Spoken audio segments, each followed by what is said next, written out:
Well, hello, everybody. Welcome to Navigate Ed, where the pulse of advocacy comes alive. I'm Denise Marshall, parent, grandma, and COPA CEO.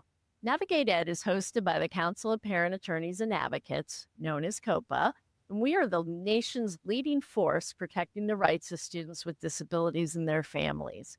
As a community led and a community focused organization, much of our work is accomplished by dedicated and tireless member volunteers, all of whom have lived experience with special education and with advocacy. We empower attorneys, advocates, families, students, and related professionals to navigate a difficult educational journey, ensuring that every child with a disability receives the education, services, and supports that they deserve. Navigate Ed isn't just a podcast, the call to action. Get ready to dive into powerful stories, game changing victories, and learn about tried and true strategies, proven effective by frontline advocates and attorneys and families just like you. With over 3,600 members across all 50 states and territories, COPA is more than an organization. We are an unparalleled member to member network, a community driven by that shared commitment to unleashing the power of the law to transform lives. Today, we are thrilled to have Missy Alexander from Maryland and Theresa. Theresa, is it Sester or Sester? I always forget. I forgot to ask you ahead of time. Hi, good morning. It's Sester.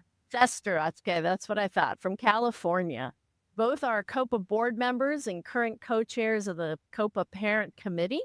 So today, our topic is extended school year, what you need to know and what you need to ask, or how to, with some strategies for whether to determine whether or not this is something that you're interested in for one of your clients or for your child. So Theresa and Missy, welcome to the show today. If you could, just give us a little background about yourself, what brings you to this work, and what do you do for COPA?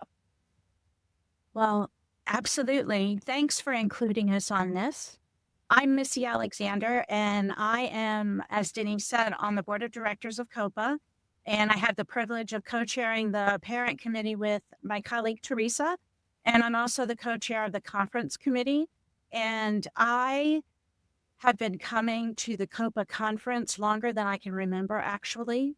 I think I started coming the second or third year they had it, and I've not missed one since. And I came to COPA because I have a now 33-year-old daughter with an autism spectrum disorder. And when we found out that she had autism, I got the specialist involved that she needed. And when I learned there were laws around education, prior to having her, I was a paralegal. I worked as a paralegal. And I thought, well, that's what I can do. And then one thing led to another. And COPA has been a lifesaver on more than one occasion. And I do this work now so that I can give back to the people that generously gave to me. Awesome. Good. And you work for the Maryland Parent Information and Training Center, correct? As an advocate. Absolutely. Under Part D of IDEA, I do work for our Parent Training and Information Center here in Maryland. Great. Thank you. And Theresa. Hey, everyone, I'm Theresa Sester. I'm a professional special education advocate, helping families navigate the special education world and help resolve disputes when they arise.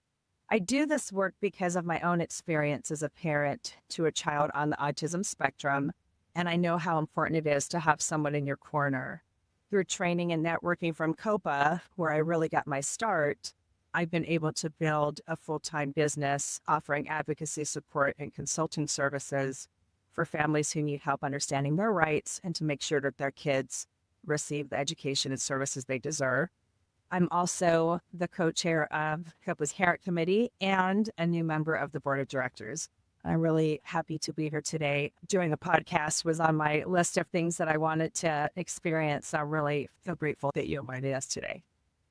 Good. Thank you both for being here. Missy and Theresa are two of those dedicated and tireless volunteers that I was speaking about just a few minutes ago. So thank you for giving up your time to be with us today and your expertise. So as I said, we're going to talk about extended school year today, or ESY as it's sometimes called. So what is extended school year? So Theresa and I have had a couple of really in-depth conversations around ESY. The foundation is laid on the federal regs, but it says you got to do it, and it has to be in accordance with what the state guidelines are. And Theresa and I compared the eligibility criteria that's discussed for ESY eligibility. And we've realized that those state regulations, they really mean it. Maryland is more specific than Teresa's, and I'll let her explain a little bit about California. In Maryland, we have 5 or 6 questions to review. And in Maryland, it's all around, does the IEP have goals that relate to critical life skills here in Maryland? And I'll let Theresa explain what she sees in California. Yeah, so in California, we might expand a little bit on that. I pulled up a worksheet that one of my local area districts use, and it's about 4 pages. The first 5 questions, just talks about the student's disability, how significant it is. But we also look at, skills like communication, behavior, and if the student is approaching, meeting a certain skill or acquiring a certain skill. We don't want there to be a break in services here in California to impede their progress. So that's another factor that we look at. And I'm not sure about other states, but in California, I see teams moving towards being very specific. It's not, well, if they have 3 related services in their IEP, then it's an automatic deal that during ESY they have those services. They're being a lot more calculating and meaningful with the decisions they make as far as what services and what, ESY looks like for students, which aligns with the IDEA in a sense that it needs to be individualized based on the student's unique needs. So that's what we're doing in California. Okay, so when Missy, when you said that it has its basis in the regulations, you meant the IDEA regulations. Oh, yeah. I'm sorry. Yeah. No, that's okay. I just want to clarify for our listeners. And it sounds like because those regulations then throw it to the states, which they in a lot of different areas of the IDEA, to define that people really need to find their state regulations and figure out what the requirements are for the extended school year. And is that fair to say? That absolutely is. And the citation for where it's found in the federal regulations is 34 CFR 300.106. Okay, Missy's good at that. And that comes from being that, many advocates are good at that too, but I'm sure your paralegal help or background doesn't hurt there. But I think there's some main connections though that is statewide, that regression and recoupment, so we might want to talk about that a little bit too. The main fixes. So what do you mean by regression and recoupment? So, we're looking at, the team looks at several factors, like if the student is likely to lose important skills over a break, that's called regression, and how long it would take to relearn those skills, and that's the recoupment piece of it. And then the team usually analyzes how critical are those skills to the overall education of the student. So the regression or recoupment, I think, is really the main key factors that a team would be looking at, I would imagine nationwide. That is the hallmark of why a student would require ESY or followed by. And I guess with Theresa, and also it's helpful to know which federal circuit you're in, because we have case law here in the 4th Federal Circuit that talks about extended school year, when teams must discuss it, etc. And your state regulation should be in harmony with that. But definitely, as Denise said, find your regs and get familiar with what the criteria is. And when Missy talks about the state or the circuit that you're in, that becomes important, because when people, if you file for due process, and depending on what the decision is, sometimes people decide to appeal that decision to their circuit court. So that's the next level of review.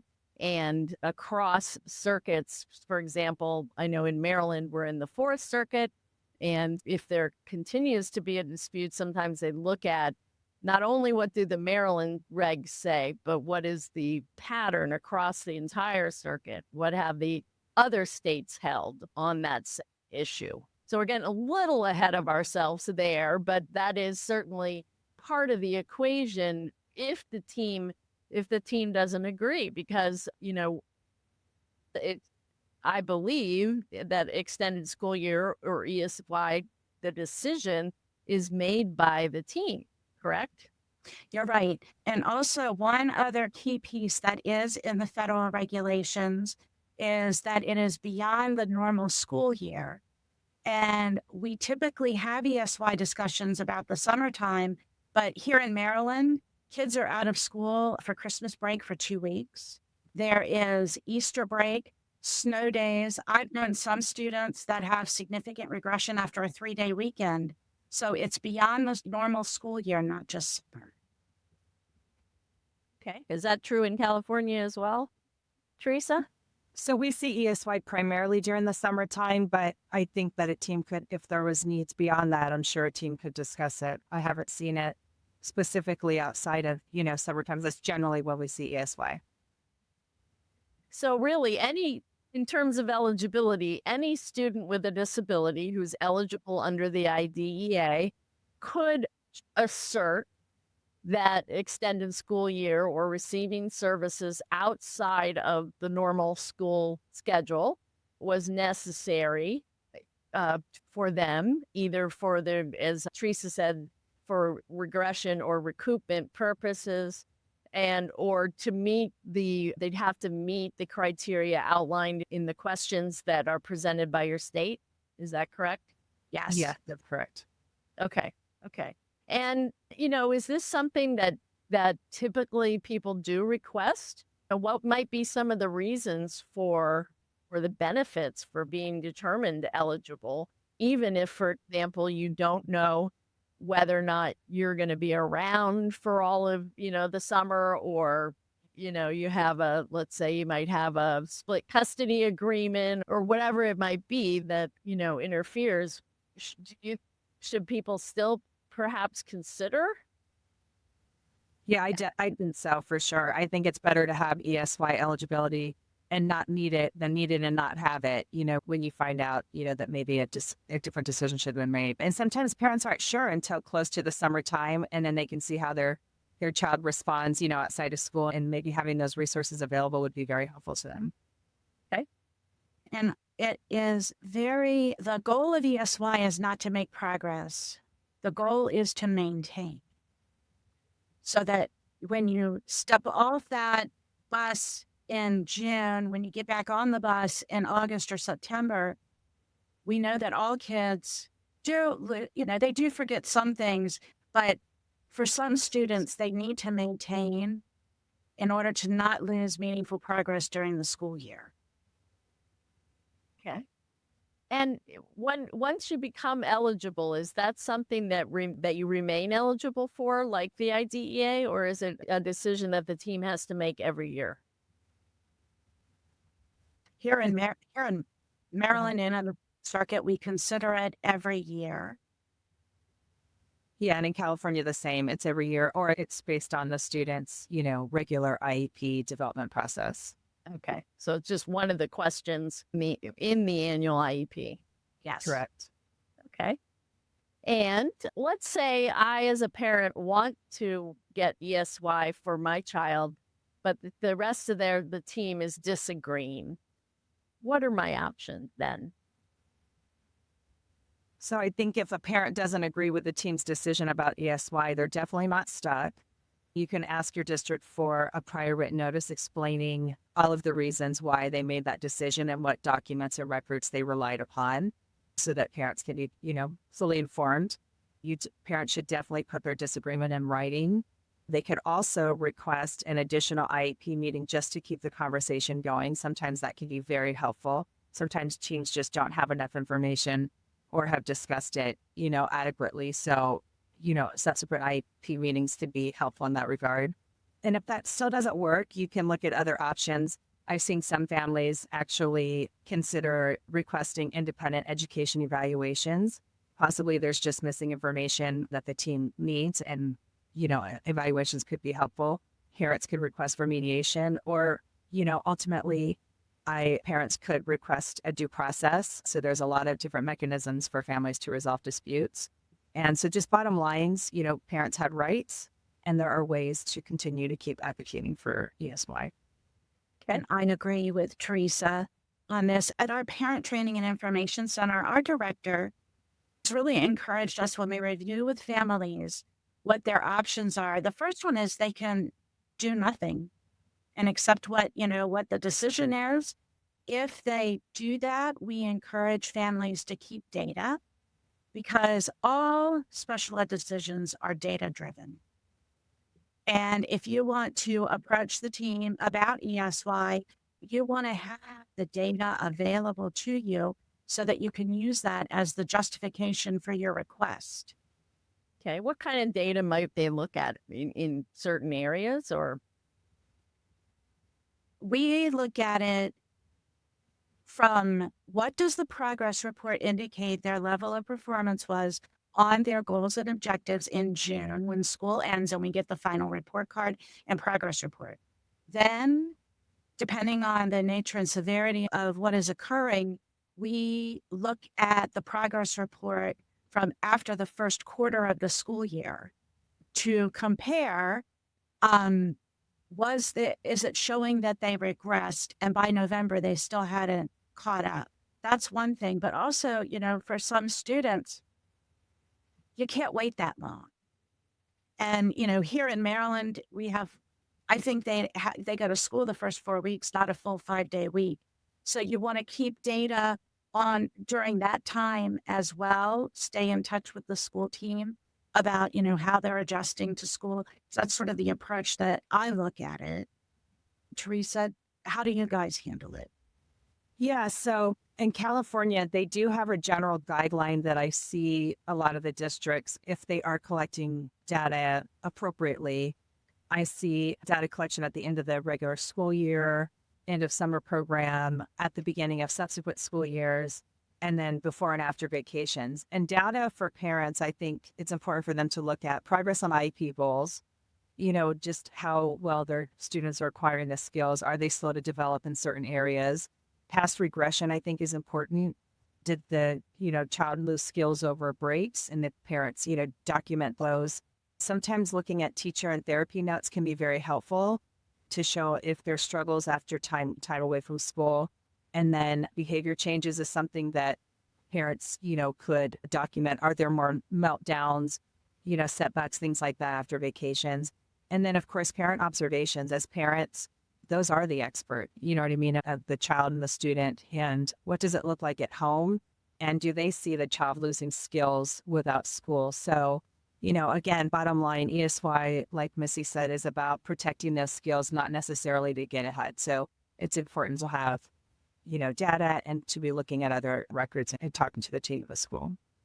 So it sounds like you could actually look at some of those progress reports in preparation for the meeting too. Yes. So not just wait to see whether or not they accept your request, but come in with that information to back up your request. Yes, that would be very efficient to do that. Absolutely. And if the school team suggests that the data doesn't justify extended school year, this was a tactic that I learned at a COPAA conference in Miami, Florida on a Saturday afternoon. Our board member, John Zemmering, was instructing, and he said that we are so concerned about trying to get school to see things our way, turn the table and make them convince you that what they're proposing is right. And more often than not, then you get what you were initially trying to get. So if they say we don't have enough data, you pull out the data you've acquired and say, so how does this not constitute a regression and recoupment issue? Asking them specific questions. And when you ask the question, don't say anything, let them answer. And that's a good strategy. Hard to do sometimes to sit Yes. and wait for the answer. But I think that's, wise advice. And were you going to add something, Theresa? I was just going to say, sometimes one of the biggest barriers I see is teams not even collecting data. But it does happen more often than I think it should. obviously, but not having data is not a reason to say a student doesn't, qualify for ESY. So I just want to make sure that parents are equipped to talk to teams in the event that they did not collect adequate data to answer some of the questions that they need to, and make sure they have robust conversations when there's not, enough data being collected. Is this typically something that happens at the IEP towards the end of the year, or is there any rule to that? Or what if the IEP was earlier in the year, say February? Does that matter? It doesn't matter in California. It's a question that's routinely or procedurally discussed at every annual and triennial IEP meeting. So it's a question that's asked at least annually here. And I often tell parents, don't let the school suggest waiting to the end of the school year. That's not appropriate. So they should be planning and collecting data throughout the year. And sometimes I've seen teams up that's earlier in the year, like an August meeting, say, we might not have as much data now, but after the holiday break or, subsequently, here's the plan of us collecting the data that we need, and we'll revisit this later on. But I do try to request that teams at least make a preliminary decision. Even if we come back and change it based on the information that they know of at the time about the student, I do expect the teams to make decisions whenever the question, is called for in the IEP process procedurally. Right. And here in Maryland, this question is, does the student find in goals related to critical life skills? That's our first question. And when I see IEPs that were developed, say the first quarter of the school year, that say not eligible for ESY, that's a red flag for me, because you want to have that discussion in about March or April. And in fact, there's a case out of Montgomery County, Maryland, I believe it's Hiawatha versus Fontaine, where that team was having ESY discussions in July, and school doesn't get ready to start in another 4 weeks. We want families to know, get familiar with your state regulations. And like Theresa said, if they defer that conversation until later in the school year, that's okay. But it's a red flag to me if at the beginning of the school year, they're saying no to eligibility for ESY. What would they consider? What are considered critical life skills? Because is that defined somewhere? Because it seems to me it could be a whole range of things. So the definition of a critical life skill is whatever the IEP team says is a critical life skill. That's what I thought. Okay. But I use the questions. How is reading not a critical life skill? How is math not a critical life skill? How is turning things in on time not a critical life skill? Because in Maryland, and I believe in the entire Fourth Circuit, it's establishing that there are critical life skills. Then we can talk about ESY. Okay. So communication is a critical life skill. Yeah. Yeah. I see it as essential self-help or independent living skills, things like that. It's critical life skills. And the reason I ask is because, I've been at this a while, and you guys may have been too.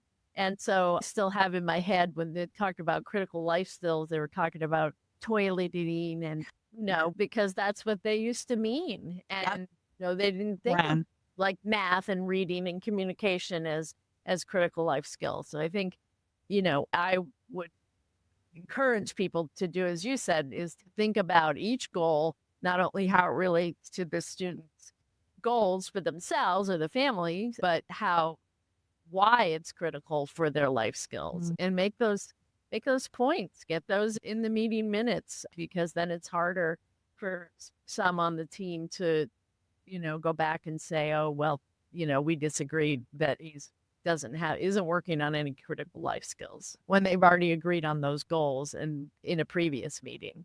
And, you mentioned earlier too, that Theresa, one of the strategies is to ask them to give you the prior written notice with the explanation. And, ever since they've always should have given a good explanation of why the decisions are being made, but we know that they don't always do that. But ever since the Andrew F. decision a couple of years ago, it's just in plain black and white that they need to give a cogent, or which is meaning, understandable and meaningful explanation of why this service was rejected. So, and, along with a lot of other decisions that teams make, the parents are one part of the team But when it comes down to that disagreement in the team meeting, having been through this recently, where whenever we disagreed, which was unfortunately frequently,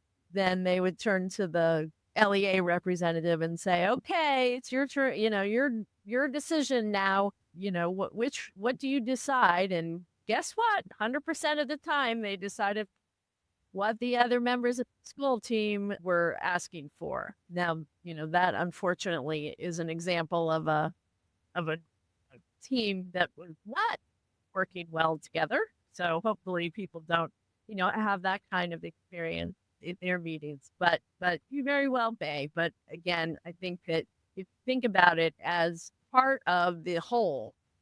So, even I have a grandson who's 12 now and has Down syndrome, and he is in one of those situations where he's at mom's for the school year and his dad and my daughters for the summer and breaks.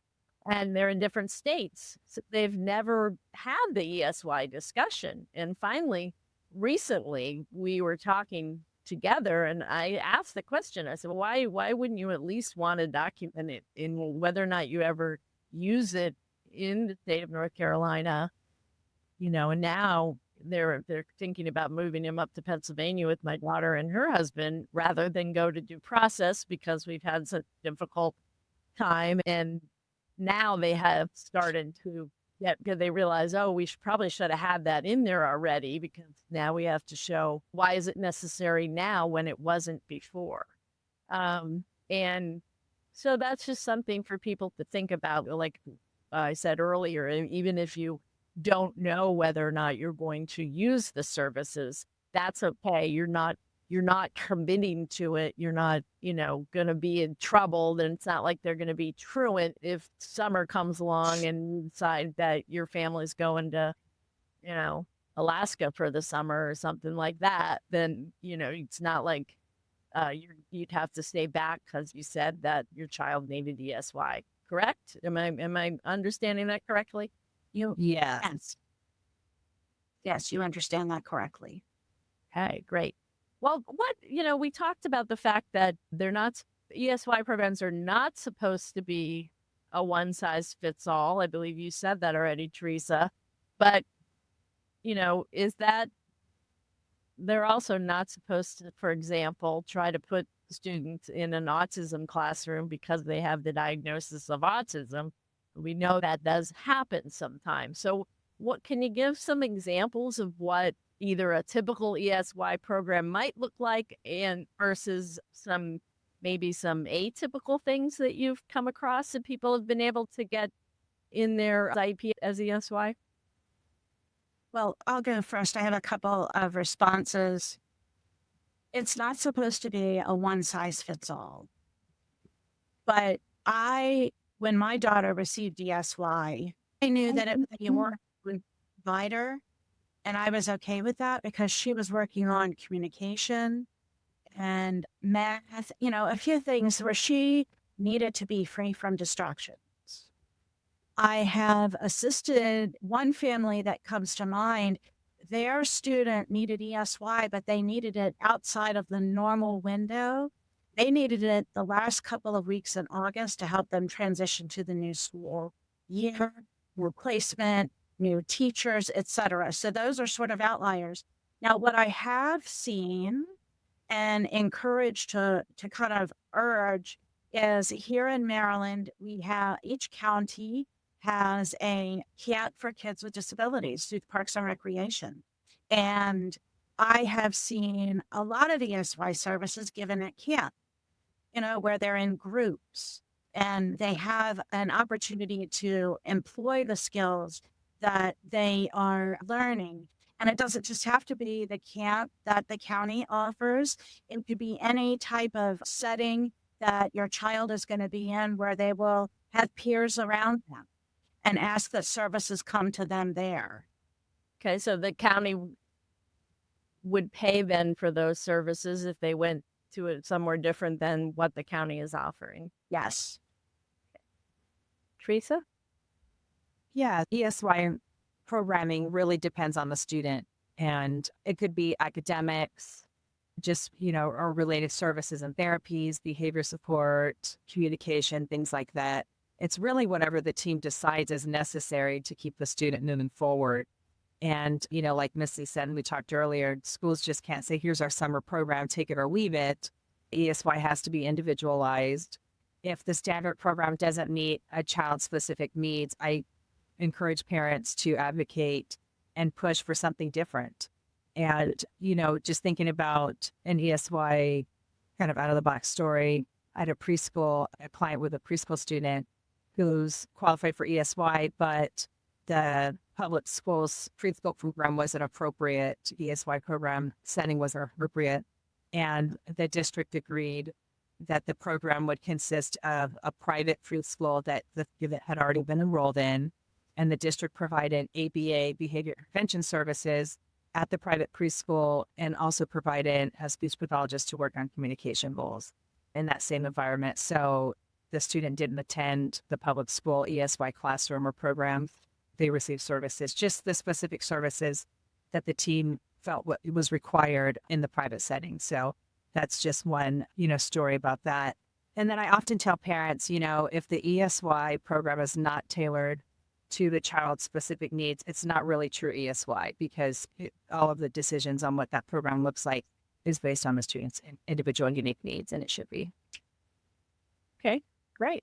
And we had a conversation on the COPAA general list, email conversation about here in Maryland, and I'm sure it's elsewhere too,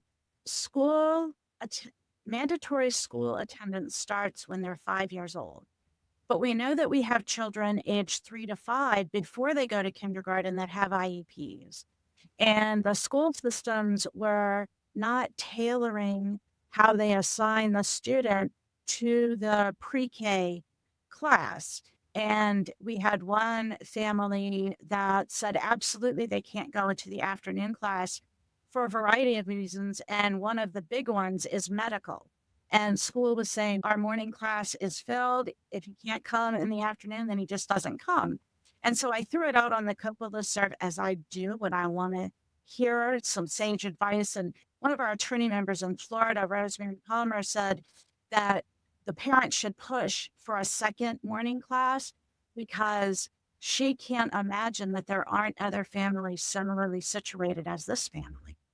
And I thought, that's genius. So think about that with ESY.